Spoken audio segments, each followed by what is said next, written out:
T20 world cup जीतकर team India पहुंची दिल्ली से मुंबई तक जश्न की तैयारी, पीएम मोदी देंगे सम्मान। दिल्ली पहुंची टीम इंडिया, सबसे पहले पीएम मोदी से करेगी मुलाकात, सभी खिलाड़ियों और स्टाफ मेंबर से मिलेंगे प्रधानमंत्री मोदी। T20 वर्ल्ड कप विजेता भारतीय टीम, सुबह 11 बजे प्रधानमंत्री नरेंद्र मोदी से होगी खिलाड़ियों की मुलाकात, पीएम मोदी खिलाड़ियों को करेंगे सम्मान। पीएम मोदी से मुलाकात के बाद मुंबई रवाना होगी टीम इंडिया, खुली बस में ट्रॉफी के साथ सड़क पर निकलेगा टीम इंडिया का काफिला, शाम 7 बजे वानखेड़े स्टेडियम में सम्मान समारोह। भारतीय क्रिकेट टीम के खिलाड़ियों को दिया जाएगा बनारस का खास तोहफा, बुनकरों ने तैयार की है खास तरह की बनारसी साड़ी गिफ्ट करने के लिए पीएम और दूसरी संस्थाओं को दी जानकारी। आईसीसी ने जारी की टीम T20 खिलाड़ियों की ताजा रैंकिंग, ऑलराउंडर रैंकिंग में नंबर 1 पर काबिज हुए हार्दिक पांड्या, दूसरे स्थान पर हसरंगा। हाथरस की घटना को लेकर देर रात मैनपुरी में बाबा के आश्रम में करीब 1.5 घंटे रुकी रही पुलिस, एसओजी टीम के साथ पहुंचे थे एसपी सिटी राहुल मिठास और दूसरे पुलिस अधिकारी। पुलिस अधिकारियों ने कहा कि आश्रम के बाहरी हिस्से में देखने गए थे अपनी सिक्योरिटी, केवल बाहरी हिस्से की जांच की है, बाबा आश्रम में नहीं, केवल हैं करीब 50 सेवादार। मैनपुरी के बिछुआ गांव में भोले बाबा का आश्रम, करहल सर्कल के डिप्टी एसपी ने कहा कि बाबा आश्रम में है या नहीं इसकी सूचना नहीं है, हम आश्रम की सुरक्षा में तैनात हैं। हाथरस में हुए हादसे के दिन दोपहर 1:40 पर घटनास्थल से निकल गया था बाबा, पुलिस को कॉल डिटेल्स से जानकारी मिली है। बाबा के पास दोपहर 2:48 पर आयोजक देव प्रकाश मधुकर का फोन आया था। कॉल डिटेल्स के मुताबिक दोपहर 3 बजे से 4:35 तक मैनपुरी का आश्रम में ही बाबा की लोकेशन थी। इस दौरान 3 नंबर्स पर बात हुई है, एक नंबर पर सबसे ज्यादा 11 मिनट 13 सेकंड बात हुई है।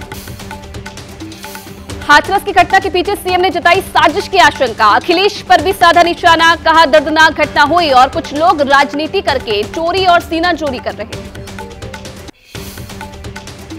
हाथरस हादसे पर बाबा नारायण साकार हरि की पहली प्रतिक्रिया, चिट्ठी जारी करके कहा मृतकों के परिवारों के प्रति गहरी संवेदना है, घायलों की शीघ्र स्वास्थ्य होने की करते हैं प्रार्थना।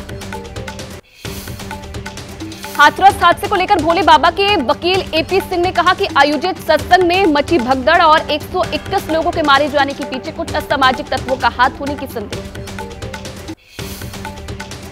यूपी के डीजीपी ने बनाई फैक्ट फाइंडिंग टीम, लखनऊ सहित 10 जिलों में बाबा के सेवादारों के बारे में जानकारी, कामकाज, आश्रम, फंडिंग और मददगारों के बारे में पता करने के निर्देश। संभल की एक महिला की भी हाथरस के सत्संग हादसे में हुई थी मौत, आज कर दिया गया था अंतिम संस्कार। हाथरस में मची भगदड़ में फंसी महिला ने लोगों की मौत पर बाबा से पूछे सवाल, पिछले 8 सालों से लगातार बाबा के सत्संग से जुड़ी रही महिला, फिरोजाबाद से 5 बसों में सवार होकर आए थे लोग। हाथरस मेडिकल कॉलेज में घायलों का इलाज जारी है, अपनों की तलाश में लगातार पहुंच रहे हैं परिजन, अस्पताल के साथ मोर्चरी में भी कर रहे हैं तलाश। हाथरस के सत्संग से वापस नहीं लौटे लोगों की तलाश में परिजन, अलीगढ़ में युवक ने कहा कि आगरा, इटावा हर जगह देख लिया लेकिन पता नहीं चल रहा, 5 साल से सत्संग में जा रही थी मां। हाथरस में घायल हुए लोगों का अलीगढ़ में भी इलाज चल रहा है, परिजनों का आरोप प्रशासन ने किया था वादा, इलाज का खर्च नहीं लगेगा लेकिन देने पड़ रहे हैं पैसे। भोले बाबा ने बनाई थी नारायणी सेना, ड्रेस कोड में होते थे महिला और पुरुष गार्ड, सभी को दिया गया था कोड वर्ड और अलग जिम्मेदारी, बाबा की सुरक्षा और काफिले के लिए अलग सुरक्षा कर्मी थे। मैनपुरी में भी बाबा का आश्रम के ठीक सामने है आइडियल महाविद्यालय की बिल्डिंग, जिसमें बाबा ने बना रखा है अपने कार्यक्रम का बैकअप रूम। मैनपुरी में एबीपी के सवालों से भागे बाबा के सेवादार, आश्रम से निकली गाड़ी में सवार थे 6 सेवादार, पहले लापरवाही से कहा बाबा यहां नहीं है, ये पूछने पर आप कौन, फरार हुए सभी लोग।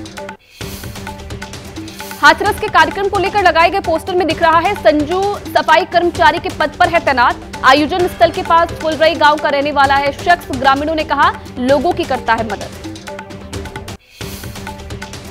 कासगंज की पटियाली तहसील के बहादुर नगर में बाबा का पैतृक घर है, आलीशान गाड़ियों से चलने वाला बाबा के इस घर में रखी है साइकिल, आसपास के लोग बाबा को बता रहे हैं भगवान, लोगों पर मर रहे हैं दोष। संभल जनपद में भी बना हुआ है भोले बाबा का करोड़ों का आश्रम, सेवादार ने बताया पत्नी के नाम है आश्रम, 2015 के बाद बाबा आश्रम नहीं आए, केवल उनके अनुयायी आते हैं। इटावा के कटे खेड़ा गांव के पास भी भोले बाबा का सत्संग और प्रवास स्थल है। करीब 3 साल पहले बने, लगभग 15 बीघा में बने सत्संग स्थल पर हुए छोटे मोटे कार्य। कासगंज में बाबा के साथ पढ़े और साथ में पुलिस की नौकरी किए राजेंद्र मौर्य ने एबीपी न्यूज को बताया, 8वीं पास से सूरजमल उर्फ भोले बाबा कहता था एक रोज उसके गांव में चमत्कार होगा। आगरा में साल 2000 में अरेस्ट हुए थे भोले बाबा। सामने आई एफआईआर की कॉपी। चमत्कारी उपचार अधिनियम के तहत हुआ था मुकदमा दर्ज। पीलीभीत के सत्यगिरी महाराज का आरोप, 2011 में भोले बाबा के सत्संग को लेकर कहा बंधक बनाकर उनके साथ मारपीट हुई थी, मामले में हो कार्रवाई। हाथरस कांड पर जमकर बरसे परमहंस आश्रम के पीठाधीश्वर मौनी स्वामी। सूरजपाल को मृत्यु दंड देने की उठाई मांग। कहा सरकार की छवि खराब करने के लिए एक बड़ी योजना के तहत यह घटना हुई। प्रियंका चतुर्वेदी का बयान, उम्मीद थी कि पीएम हाथरस की घटना का जिक्र करेंगे, लेकिन उन्होंने नहीं किया क्योंकि यूपी की जनता ने उनकी पार्टी को अपेक्षा के मुताबिक सीट नहीं दी। प्रियंका गांधी ने प्रशासन की लापरवाहियां गिनाकर योगी सरकार पर निशाना साधा। कहा लापरवाहियों की इतनी लंबी लिस्ट कि किसी की कोई जवाबदाही नहीं है और बार बार ऐसे हादसे होते रहते हैं। हाथरस हादसे में मृतकों के परिवारों से मिले केंद्रीय मंत्री एसपी सिंह बघेल। कहा प्रशासन को देखना चाहिए था कि आयोजन के लिए पूरे इंतजाम है या नहीं। यूपी के मंत्री अनिल राजभर ने कहा कि हाथरस जैसी दुखद घटना के लिए सीधे तौर पर आयोजक जिम्मेदार है, वहां के स्थानीय लोग भी जिम्मेदार हैं। हाथरस में हुई घटना को लेकर रूस के राष्ट्रपति व्लादिमीर पुतिन ने शोक जताया। राष्ट्रपति द्रौपदी मुर्मू और प्रधानमंत्री नरेंद्र मोदी को भेजा शोक संदेश। राज्यसभा में बोले पीएम मोदी, मेरे लिए भ्रष्टाचार के खिलाफ लड़ाई चुनावी जीत या हार का पैमाना नहीं है। कांग्रेस ने भ्रष्टाचारियों बचाओ आंदोलन चलाना शुरू कर दिया है। पीएम मोदी ने कहा बताना चाहता हूं कि पहले एजेंसियों का कैसे होता था दुरुपयोग। राम गोपाल जी भतीजे को भी बताए, राजनीति में एंट्री करते ही सीबीआई का शिकंजा कसने वाला कौन था। पीएम के भाषण पर बोले कांग्रेस महासचिव जयराम रमेश, 3 मई 2023 से मणिपुर जल रहा है। आज भी मणिपुर के लोग पूछ रहे हैं कि प्रधानमंत्री क्यों नहीं आते हैं। प्रधानमंत्री मोदी के भाषण पर बोले कांग्रेस सांसद गौरव गोगोई, पीएम ने सदन को भ्रमित किया। अगर मणिपुर में परिस्थिति संतुलित होती तो क्या बीजेपी मणिपुर में दोनों सीटों पर हारती। प्रधानमंत्री के संबोधन के दौरान विपक्ष ने वॉकआउट किया, बीजेडी ने दिया विपक्ष का साथ। वाईएसआरसीपी सदन में प्रदर्शन से रही दूर, दोनों पार्टियों की है राज्यसभा में बड़ी उपस्थिति। प्रधानमंत्री के संबोधन के दौरान विपक्ष के वॉकआउट पर केंद्रीय मंत्री कृष्णपाल गुर्जर ने कहा कांग्रेस सच्चाई सुनना नहीं चाहती, इसलिए वे हर बार मैदान छोड़कर भागते हैं।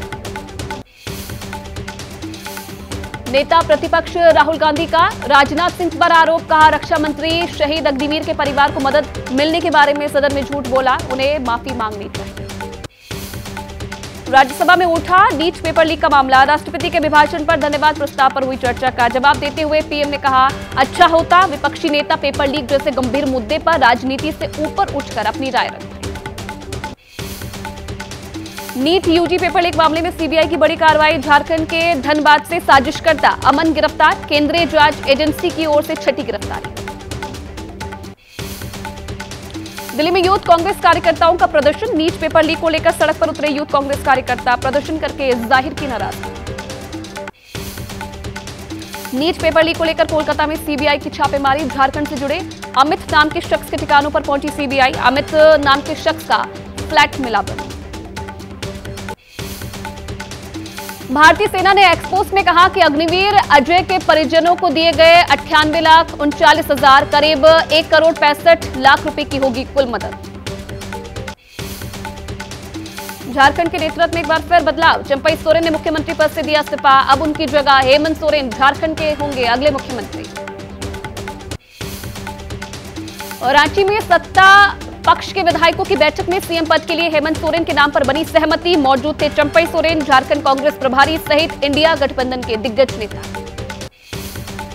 रांची में आज पूर्वी क्षेत्रीय परिषद की 14वीं बैठक, झारखंड के अलावा बिहार, पश्चिम बंगाल और ओडिशा के मुख्यमंत्री या उनके प्रतिनिधि होंगे शामिल। बलौदाबाजार हिंसा को लेकर छत्तीसगढ़ में आम सभा करेंगे भीम आर्मी प्रमुख चंद्रशेखर आजाद, सतनामी समाज के साथ दिखाएंगे एकजुटता, बिलाईगढ़ के भटगांव में होगी आम सभा। राजस्थान में बजट सत्र का आज दूसरा दिन। राज्य के 16वीं विधानसभा के दूसरे सत्र में भारी हंगामा होने के आसार। सत्र में कई विधेयक भी पारित होने की उम्मीद। मध्य प्रदेश बजट सत्र का आज चौथा दिन। सरकार को घेरने की तैयारी में कांग्रेस। मोहन सरकार ने कल किया था अपना बजट पेश। आज और कल बजट पर होगी चर्चा। हरियाणा के पूर्व मुख्यमंत्री भूपेंद्र सिंह हुड्डा आज चंडीगढ़ प्रेस क्लब में मीट द प्रेस कार्यक्रम में हिस्सा लेंगे। हरियाणा विधानसभा चुनाव को देखते हुए अहम माना जा रहा है कार्यक्रम। शंभू बॉर्डर खुलवाने को लेकर आज धरना प्रदर्शन करेगी कांग्रेस। अंबाला शहर में कालका चौक पर करेंगे प्रदर्शन। बड़े कांग्रेस नेता भी शामिल होंगे। डिब्रूगढ़ जेल में बंद अमृतपाल, 5 जुलाई को लेकर सांसद की शपथ। एनएसए के तहत बंद है खालिस्तान समर्थक। खड्डूर साहिब से जीता है लोकसभा चुनाव। संसद में शपथ ग्रहण के दौरान सदस्य नहीं लगा सकेंगे नारे। लोकसभा स्पीकर ओम बिरला ने नियम में किया संशोधन। अलग से बोलने पर स्पीकर के पास कार्रवाई का अधिकार। लखनऊ में शिया पर्सनल लॉ बोर्ड की राष्ट्रीय कार्यकारिणी की बैठक में यूनिफॉर्म सिविल कोड पर चर्चा। यूसीसी लागू होने पर आंदोलन की चेतावनी। उत्तराखंड में यूसीसी को रद्द करने की डिमांड। भारत रत्न लाल कृष्ण आडवाणी की हालत स्थिर। पूर्व उप प्रधानमंत्री को रात 9 बजे अपोलो अस्पताल में कराया गया था भर्ती। डॉक्टरों की निगरानी में वरिष्ठ बीजेपी नेता लाल कृष्ण आडवाणी। आंध्र प्रदेश के मुख्यमंत्री चंद्रबाबू नायडू का आज दिल्ली दौरा। पीएम मोदी से कर सकते हैं मुलाकात। वित्त मंत्री निर्मला सीतारमण और अन्य केंद्रीय मंत्रियों से भी मिलने की संभावना। भोजशाला मामले पर आज होगी मध्य प्रदेश हाईकोर्ट में सुनवाई। हाईकोर्ट मामले में एएसआई सहित दूसरे पक्षों को भी सुनेगा। एएसआई की ओर से सर्वे के लिए मांगा गया था 4 हफ्ते का अतिरिक्त समय। ईडी की 8वीं सप्लीमेंट्री चार्जशीट पर सुनवाई आज। मामले में राउज एवेन्यू कोर्ट करेगा सुनवाई। ईडी ने 8वीं चार्जशीट में विनोद चौहान को आरोपी बनाया है। दिल्ली के सीएम अरविंद केजरीवाल की न्यायिक हिरासत 12 जुलाई तक बढ़ी। राउज एवेन्यू कोर्ट ने बढ़ाई न्यायिक हिरासत की अवधि। आबकारी घोटाले में 21 मार्च को हुई थी केजरीवाल की गिरफ्तारी। जोधपुर के नांदड़ा खुर्द में बुजुर्ग महिला की कुल्हाड़ी से काटकर हत्या। 2 बच्चियों की भी गला दबाकर हत्या की गई। शव पानी की टंकी में डाले। ट्रिपल मर्डर की घटना से इलाके में खौफ। बिहार के झंझारपुर में मां बेटी की हत्या। आम तोड़ने के विवाद में कुदाल से काटकर हत्या कर दी गई। पुलिस ने हत्या के आरोप में एक शख्स को गिरफ्तार किया। बाकी आरोपियों की गिरफ्तारी के लिए दबिश। फतेहपुर में 9 साल की बच्ची की हत्या में खुलासा। मदरसे के 2 मौलवी गिरफ्तार। बच्ची के साथ दरिंदगी के बाद कर दी थी हत्या। हाथ पैर बांधकर कुएं में फेंक दी थी लाश। तिहाड़ जेल में बंद गैंगस्टर काला जठेरी की मां की मौत। धोखे से दवाई समझकर खा ली थी कीटनाशक दवा। अस्पताल में इलाज के दौरान मौत। देहरादून में पकड़ा गया फर्जी कॉल सेंटर। कंप्यूटर में वायरस भेजकर लोगों से करते थे ठगी। पुलिस ने 3 आरोपियों को गिरफ्तार किया है। गिरोह के बारे में जानकारी जुटा रही है पुलिस। ग्रेटर नोएडा में किसानों का प्रदर्शन। बैरिकेडिंग तोड़कर कलेक्ट्रेट परिसर में घुसे किसान। रोकने के दौरान पुलिस के साथ किसानों की धक्का मुक्की।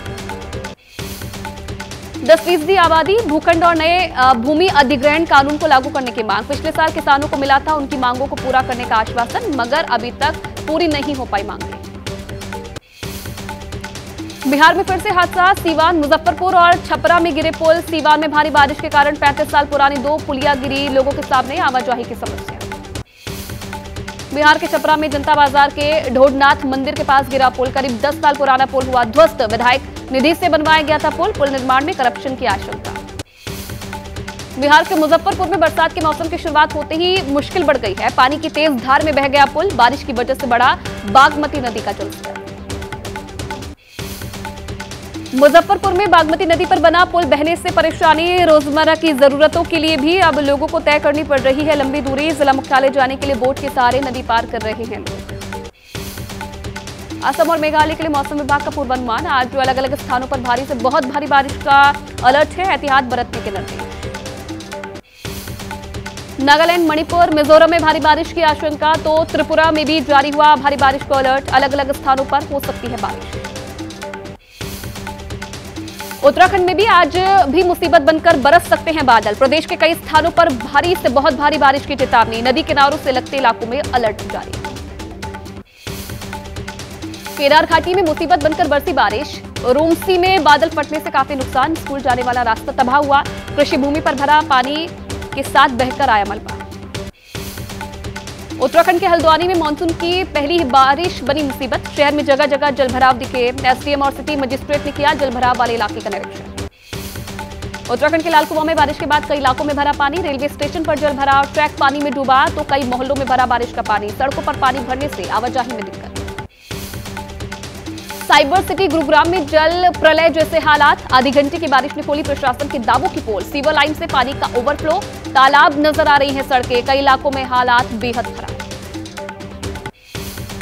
हिमाचल प्रदेश के मंडी में मूसलाधार बारिश, बरसाती नदी नालों में आया उफान। मंडी शहर से गुजर रही ब्यास नदी भी उफान मारकर बह रही है। नदी किनारे से लगते इलाकों में अलर्ट जारी। गुजरात के जूनागढ़ जिले में भारी बारिश के बाद आई बाढ़। जिले के कई गांव में भरा बाढ़ का पानी। आवाजाही के रास्ते, खेल खलिहान पानी में जल। मुरादाबाद में बारिश की वजह से बड़ी मुश्किलें। भारी बारिश के बाद शहर में जल भराव, सड़कों पर पानी भरने से बड़ी आम लोगों की परेशानी। शहर में जगह जगह पानी का कब्जा। लाहौल स्पीति में चंद्रभागा नदी का बड़ा जलस्तर। नदी पर बने पुल के ऊपर से बह रहा है पानी। ग्लेशियर पिघलने की वजह से बढ़ा नदी का जलस्तर। गुजरात के राजकोट में हादसा। नेशनल हाईवे पर ट्रक में लगी भीषण आग। हादसे के दौरान हाईवे पर लगा जाम, काफी देर तक रुका रहा ट्रैफिक।